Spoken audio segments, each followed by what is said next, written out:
Hi butterflies.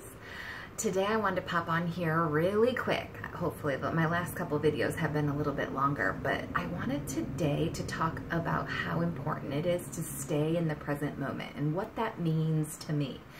So I think it's so easy to get caught up in the past and to also get caught up in the wreckage of the future. So we're constantly assuming, we're planning things for the future that we end up letting go kind of out of control, and we're using that distraction almost to decide our present moment, when really we need to stay exactly where our hands and feet are currently. And I have gotten that advice over the last several years is, where are your feet? They're right here. Okay, well then that's where your head needs to be too.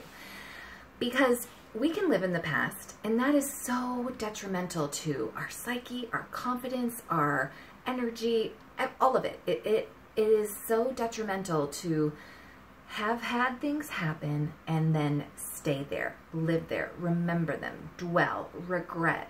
It's just so toxic.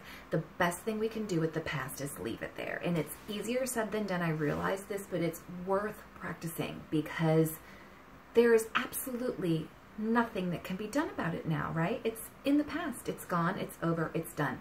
Even if it was yesterday, even if it was this morning, it's no longer something for you to do. It's done. And then the future, we can have fear, we can have nervousness, we can have wondering, but there's no sense in that either, because even though I think setting goals looks much different. Setting goals is something that we're trying to achieve.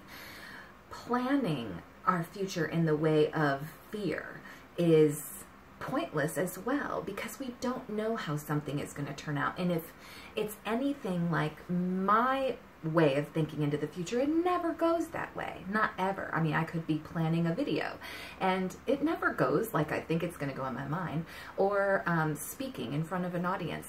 Never goes that way. I can think about, my interview when I was getting into college and interviewing for jobs. Of course, you always think about it the night before and plot and plan, and your heart's bumping and you're nervous, and it never goes like you think it will. And for me, at least, 90% of the time, it's better than I even imagined it would be, and kick myself for getting myself all worked up.